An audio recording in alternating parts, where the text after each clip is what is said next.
Hello दोस्तों, स्वागत है आपका रोहतांग जीके स्टडी में। आज से हम साथ साथ जीके का पोर्शन भी देखेंगे। जैसा आपको पता ही है कि जीके का सिलेबस बहुत वास्ट है, इसलिए हम महेश कुमार बर्णवाल जी के सार संग्रह से कवर करने की कोशिश करेंगे। यह बुक वन लाइनर है, इसलिए हम भी इसे डिटेल में पढ़कर वन लाइनर ही पढ़ेंगे ताकि हमारा सिलेबस भी जल्दी जल्दी कवर हो सके। तो चलिए शुरू करते हैं। तो इस बुक में सबसे पहला चैप्टर हमारे पास है भारतीय राज्य व्यवस्था, इंडियन पॉलिटी हम जिसे कहते हैं। इसमें हम देखेंगे कि जो हमारा संविधान है, कॉन्स्टिट्यूशन, वो कैसे बना, उसके पीछे का बैकग्राउंड हम इसमें देखेंगे, किस तरीके से किस एक्ट की क्या भूमिका हमारे संविधान को बनाने में है। तो चलिए देखते हैं।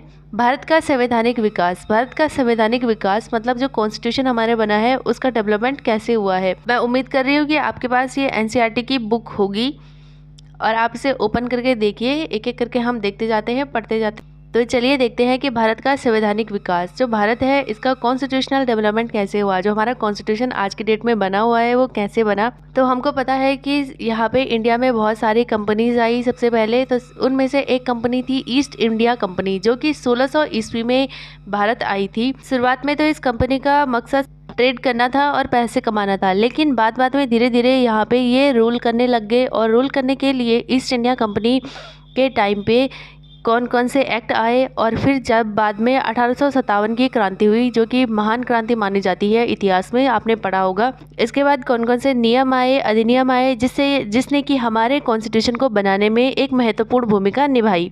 तो चलिए देखते हैं, एक एक करके देखते हैं कि भारत का संवैधानिक विकास ईस्ट इंडिया कंपनी के अंतर्गत मतलब 1600 से लेके 1857 के बीच में जो जो एक्ट आए, क्या क्या कंपनी ने किया, वो इन एक्ट्स के अंदर आपको देखने को मिल जाता है। कभी कभी आपको मिलान करने वाला क्वेश्चन भी पूछ लिया जाता है कि रेगुलेटिंग एक्ट किस सन में था, 1773, इस तरीके से। तो देखते हैं कि कंपनी के टाइम पे कौन कौन से एक्ट थे। तो ईस्ट इंडिया कंपनी ने सबसे पहले लाए रेगुलेटिंग एक्ट। डिटेल में नहीं देखेंगे, इसलिए फटाफट इसको ख़त्म करेंगे। दूसरा है पिट्स इंडिया एक्ट 1784 में, चार्टर एक्ट 1793 में, और 1813 का चार्टर एक्ट, फिर 1833 का चार्टर एक्ट, और फिर आता है हमारे पास 1853 का चार्टर एक्ट। इसके बाद होती है 1857 की महान क्रांति, जिसके बाद की रूल कंपनी के हाथों से छीनकर किसके पास चला गया, तो ये ब्रिटिश क्राउन के पास चला गया।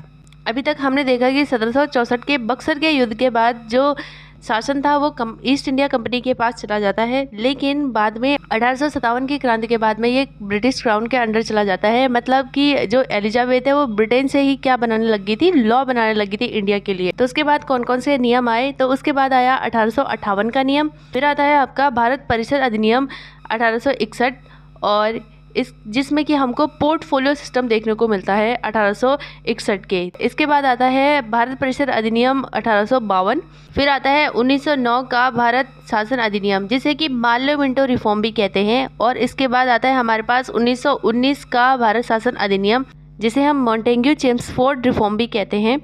इसके बाद आता है भारत संसद अधिनियम 1935, जिससे कि हमारे संविधान का सबसे बड़ा पार्ट लिया गया है 1935 के भारत शासन अधिनियम से। इसके बाद आखिरी आता है हमारे पास भारत स्वतंत्रता अधिनियम 1947। तो चलिए देखते हैं एक एक करके वन लाइनर क्वेश्चंस को। सबसे पहले कि जो रेगुलेटिंग एक्ट 1773 था, इसके द्वारा सर्वोच्च न्यायालय की स्थापना कहाँ की गई, तो ये कोलकाता में की गई थी 1774 में। तो सबसे पहले तो यही जानेंगे कि सर्वोच्च न्यायालय की स्थापना किस एक्ट के द्वारा की गई, तो आप बताओगे रेगुलेटिंग एक्ट 1773, और कहाँ की गई, तो कोलकाता में। उसके बाद आता है भारतीयों को भारत के प्रशासन में भाग लेने का अधिकार किस अधिनियम द्वारा प्राप्त हुआ, तो प्रशासन में भाग लेने का अधिकार चार्टर अधिनियम 1833 में हमको प्राप्त हुआ। इसके बाद भारतीय विधान परिषद को बजट पर बहस करने की शक्ति किस अधिनियम द्वारा प्राप्त हुई, तो बजट पर बहस करने की शक्ति जो 1852 के भारत परिषद अधिनियम द्वारा प्राप्त हुई, बजट पर बहस करना। अगला है हमारे पास केंद्रीय विधानमंडल सर्वप्रथम किस अधिनियम द्वारा द्विसदनीय बनाया गया। द्विसदनीय मतलब आज की जो लोकसभा और राज्यसभा, दो सदन है ना हमारे पास, ये किस अधिनियम द्वारा बनाया गया, तो ये हमारे 1919 के भारत शासन अधिनियम, जिसे कि हम मॉन्टेग्यू चेम्सफोर्ड रिफॉर्म भी कहते हैं। इसके बाद भारत के राष्ट्रपति को अध्यादेश, ऑर्डिनेंस की शक्ति हम पढ़ते हैं पॉलिटी में, इसको हम आगे देखेंगे राष्ट्रपति वाले में। तो भारत के राष्ट्रपति को अध्यादेश निर्गत या शक्ति मूलतः किस अधिनियम से प्रेरित है, तो ये जो अध्यादेश है वो मिलता है हमें भारत शासन अधिनियम 1935। तो मोस्टली जितने भी हमारे अब के कॉन्स्टिट्यूशन में है वो 1935 के ही अधिनियम से लिए गए हैं। अगला है प्रांतों में द्वैत शासन व्यवस्था, डायरकी सिस्टम जो थी वो किस अधिनियम द्वारा लागू की गई थी? तो ये आपके भारत शासन अधिनियम 1919 के तहत। ब्रिटिश सरकार के किस अधिनियम में संघीय शासन का प्रावधान था? तो संघीय शासन मतलब जो कि ये फेडरल सिस्टम आज हमारे देश में चलता है, तो जो आज की डेट पे प्रेजेंट है वो सब आ जाएगा आपका भारत शासन अधिनियम 1935 में। अब यहाँ पे एक नोट दिया हुआ है कि भारत शासन अधिनियम 1919 की समीक्षा करने के लिए 1927 में साइमन कमीशन का गठन किया गया। तो पहला क्वेश्चन तो यही कि साइमन कमीशन का गठन कब किया गया? तो आप बताओगे 1927 में। और किसकी समीक्षा करने के लिए किया गया? तो ये भारत शासन अधिनियम 1919 की। फिर आता है कि अखिल भारतीय संघ स्थापित करने का प्रावधान किस अधिनियम में है? तो अखिल भारतीय संघ अभी भी है, तो ये किस अधिनियम से आ जाएगा? सीधे सीधे 1935 के। इसके बाद भारत के संविधान में केंद्र और राज्यों के मध्य शक्तियों का विभाजन, तो अभी भी केंद्र और राज्यों के मध्य क्या है? शक्तियों का विभाजन है, तो ये सीधे सीधे आ जाएगा आपका भारत शासन अधिनियम 1935।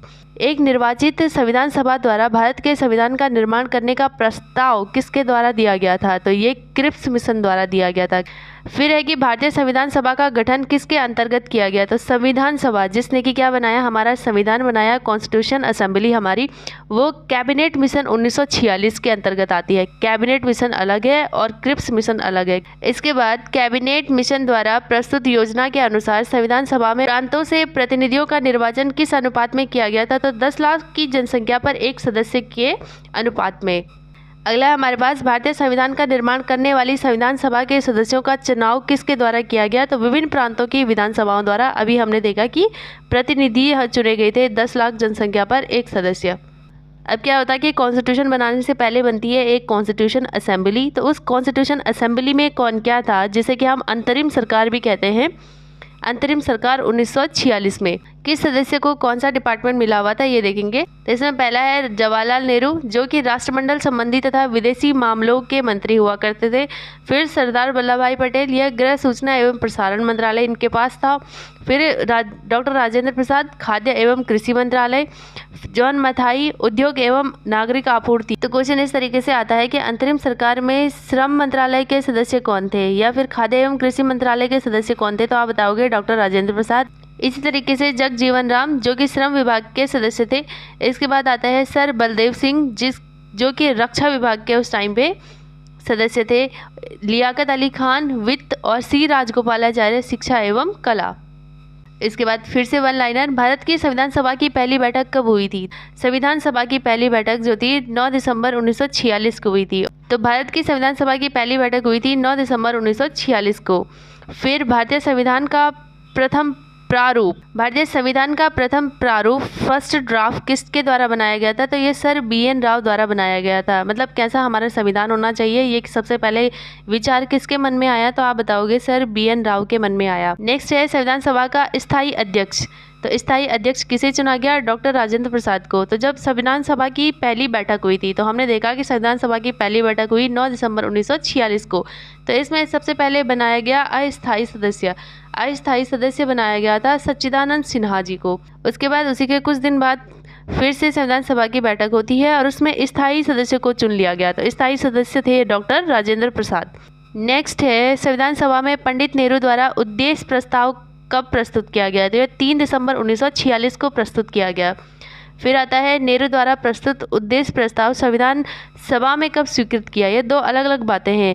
उद्देश्य प्रस्ताव को कब प्रस्तुत किया गया और कब स्वीकृत किया गया? तो प्रस्तुत तो किया गया था, मतलब लेके गए और वहाँ पे उनको बताया, वो किया गया था 3 दिसंबर 1946 को।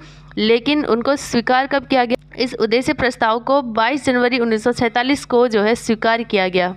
नेक्स्ट, भारतीय संविधान के निर्माण काल में संविधान सभा के कुल कितने अधिवेशन हुए थे? तो इसमें 11 सेशंस हुए थे। मतलब कितनी बार वो लोग बैठे थे, डिस्कशन किया था संविधान के बारे में, तो ये 11 बार ये हुआ था। और इसके स्थायी सदस्य कौन थे? तो डॉक्टर राजेंद्र प्रसाद। और अस्थायी सदस्य आपके डॉक्टर सच्चिदानंद सिन्हा थे। भारतीय संविधान के निर्माण में संविधान सभा को कितना समय लगा था? तो 2 वर्ष 11 माह और 18 दिन का समय हमें अपने संविधान को बनाने में लगा था। नेक्स्ट है भारतीय संविधान सभा के संवैधानिक सलाहकार थे। तो संवैधानिक सलाहकार या जिन्होंने सबसे पहले प्रारूप बनाया या जिनके मन में सबसे पहले ये विचार आया संविधान बनाने का, वो कौन थे? सर BN राव थे। नेक्स्ट, भारत की संविधान सभा में वर्तमान रूप में राष्ट्रीय ध्वज को कब अपनाया था? तो ये क्वेश्चन बहुत बार आता है कि राष्ट्रीय ध्वज कब अपनाया गया, तो ये आपका 22 जुलाई 1947 को अपनाया गया था। 22 जुलाई 1947 को। संविधान सभा की प्रथम बैठक की अध्यक्षता, तो ये मैंने आपको बता दिया, डॉक्टर सच्चिदानंद सिन्हा, जो कि अस्थायी अध्यक्ष थे उस टाइम पे। उसके बाद भारत का संविधान कब स्वीकार किया गया? तो 26 नवंबर 1949 को भारत का संविधान स्वीकार किया गया था। लेकिन इसे लागू कब किया गया? 26 जनवरी 1950 को, जिस दिन की हम गणतंत्र दिवस मनाते हैं 26 जनवरी को। गणतंत्र दिवस या रिपब्लिक डे हम मनाते हैं 26 जनवरी को। अब जानते हैं संविधान सभा के बारे में कि संविधान सभा में कौन क्या था। 9 दिसंबर 1946 को संविधान सभा की प्रथम बैठक हुई। तो ये अभी हमने देखा कि 9 दिसंबर 1946 को जो सभा में जो सबसे वरिष्ठ सदस्य थे वो थे आपके डॉक्टर सच्चिदानंद सिन्हा। इनको क्या बनाया गया? अस्थायी अध्यक्ष बनाया गया। उसी के 2 दिन बाद फिर बैठक हुई 11 दिसंबर 1946 को। उसके 2 दिन बाद फिर से बैठक हुई 11 दिसंबर 1946 को, जिसमें कि डॉक्टर राजेंद्र प्रसाद को अस्थायी सदस्य चुना गया। फिर संविधान निर्माण 2 दिन बाद 13 दिसंबर 1946 को पंडित जवाहरलाल नेहरू द्वारा उद्देश्य प्रस्ताव के साथ ही शुरू हुआ और 22 जनवरी 1947 को सर्वसम्मति से स्वीकार कर लिया गया। तो 22 जनवरी 1947 को हमने सर्वसम्मति से स्वीकार कर लिया किसको? संविधान को। उसके बाद 26 जनवरी 1949 को इसे अंगीकृत किया गया, मतलब इसे स्वीकारा गया और 26 जनवरी 1950 से इसको लागू किया गया। पूरा बनके तैयार हो गया था आपका 26 जनवरी 1949 में और 26 जनवरी 1950 को क्या लागू कर दिया गया। नेक्स्ट है 26 जनवरी 1949 को भारतीय संविधान किसके द्वारा अधिनियमित किया गया? तो संविधान सभा के द्वारा अधिनियमित किया गया इसको। और अगर यहीं पे क्वेश्चन आएगा कि 26 जनवरी 1950 को, तो आप बताओगे कि लागू किया गया। फिर आता है कि जनगण मन को भारत के राष्ट्रगान के रूप में कब अपनाया गया? तो 24 जनवरी 1950 को। संविधान लागू होने से 2 दिन पहले जनगण मन को राष्ट्रीय गान के रूप में अपनाया गया था। और जनगण मन किसने लिखा है? तो रविन्द्रनाथ टैगोर जी ने। भारत सरकार द्वारा अशोक स्तंभ को राष्ट्रीय चिन्ह नेशनल एम्बलम के रूप में अंगीकृत किया गया। तो अशोक स्तंभ पहले तो जानेंगे कि ये क्या है, एक राष्ट्रीय चिन्ह है भारत का। और इसे कब किया गया? तो 26 जनवरी 1950 को। 26 जनवरी 1950 को इसे स्वीकार किया गया। संविधान सभा की सलाहकार समिति के अध्यक्ष सरदार वल्लभ भाई पटेल थे। तो क्वेश्चन पूछेगा कि संविधान सभा की सलाहकार समिति के अध्यक्ष कौन थे? तो आप बताओगे सरदार वल्लभ भाई पटेल थे। और बहुत बार क्वेश्चन आता है ये झंडा समिति। तो झंडा समिति में भारतीय सभा की झंडा समिति के अध्यक्ष थे डॉक्टर राजेंद्र प्रसाद। अब कुछ प्रमुख समितियां हैं और उनके अध्यक्ष हैं, तो ये बहुत इंपॉर्टेंट, इनको याद रखना है आपको। जहाँ पे भी संघ और राज्य की बात आएगी, संघ और राज्य, उसको याद रखना है आपको, पंडित जवाहरलाल नेहरू। तो देखते हैं, पहला है संघ शक्ति समिति, जवाहरलाल नेहरू। संघीय संविधान समिति, ये भी जवाहरलाल नेहरू। और राज्यों के लिए समिति, ये है आपके पंडित जवाहरलाल नेहरू। जहाँ पे भी बात आती है अल्पसंख्यकों की या प्रांतों की, तो वहाँ पे आपके आ जाते हैं सरदार वल्लभ भाई पटेल। हमने देखा है कि प्रांतों को एक सूत्र में पिरोने के लिए और भारत को एक बनाने के लिए सरदार वल्लभ भाई पटेल ने कितना महत्वपूर्ण योगदान दिया है। तो प्रांतीय संविधान समिति सरदार वल्लभ भाई पटेल थे अध्यक्ष। मौलिक अधिकारों एवं अल्पसंख्यकों को संबंधित परामर्श समिति, ये भी सरदार वल्लभ भाई पटेल थे। तो इससे भी बहुत सारे क्वेश्चन आपको देखने को मिल जाते हैं एग्जाम में, ये बहुत इंपॉर्टेंट है। प्रारूप समिति बहुत बार पूछा जा चुका है वैसे तो। प्रारूप समिति के अध्यक्ष थे डॉक्टर भीमराव अम्बेडकर। और क्वेश्चन इस तरीके से भी पूछता है कि प्रारूप समिति में कौन कौन अध्यक्ष थे, और तो उनको आगे देखते हैं। अगला है हमारे पास प्रक्रिया नियम समिति, तो इसके हैं डॉक्टर राजेंद्र प्रसाद। और संचालन समिति, इसके भी हैं डॉक्टर राजेंद्र प्रसाद। नेक्स्ट है संविधान सभा के कार्यों से संबंधित समिति के अध्यक्ष कौन थे? तो संविधान सभा के कार्यों से संबंधित तो ये थे जीवी मावलंकर। नेक्स्ट है संविधान सभा ने डॉक्टर BR अम्बेडकर की अध्यक्षता में प्रारूप समिति का गठन कब किया? तो प्रारूप समिति का गठन कब हुआ था, जो कि ड्राफ्टिंग कमेटी हमारे कॉन्स्टिट्यूशन की थी, उसके अध्यक्ष कौन थे? तो डॉक्टर BR अम्बेडकर थे। और इसका गठन कब हुआ था? इसका गठन आपको याद रखना है 29 अगस्त 1947 को। 29 अगस्त 1947 को। नेक्स्ट है डॉक्टर BR अम्बेडकर का संविधान सभा में निर्वाचन किस निर्वाचन प्रेसिडेंसी से हुआ था? तो ये मुंबई प्रेसिडेंसी से इनका निर्वाचन हुआ था। मतलब कहाँ से निर्वाचित होके आए थे ये? तो मुंबई प्रेसिडेंसी से इलेक्शन हुए थे ना उस टाइम पे।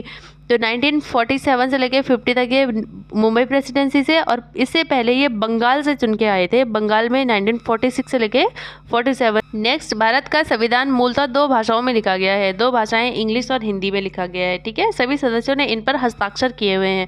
कभी आपको देखने का मौका मिलेगा तो आप कभी दिल्ली में अंबेडकर स्टेडियम जाना, वहाँ पे आप देखोगे कि सारे के सारे लोगों ने हस्ताक्षर किए हुए हैं, किस तरीके से पूरा संविधान बना हुआ है, सब वहाँ पे उन्होंने म्यूजियम में लगा के रखा हुआ है। इसके बाद देख लेते हैं कि प्रारूप समिति।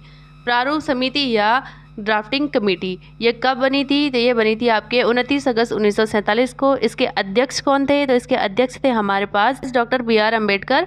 इनके साथ साथ प्रारूप समिति में 6 और सदस्य थे और इनका नाम आपको याद रखना है। पहला है गोपाल स्वामी अय्यर, दूसरे हैं डॉक्टर KM मुंशी, तीसरे हैं BL मित्रा, बाद में उनका स्थान ले लिया था N माधव राव ने। चौथे आते हैं अल्लादी कृष्णा स्वामी अय्यर, पांचवें हैं सैयद मोहम्मद शादुल्ला और छठे हमारे पास है DP खेतान। DP खेतान की डेथ के बाद इनका स्थान ले लिया था TT कृष्णमाचारी ने।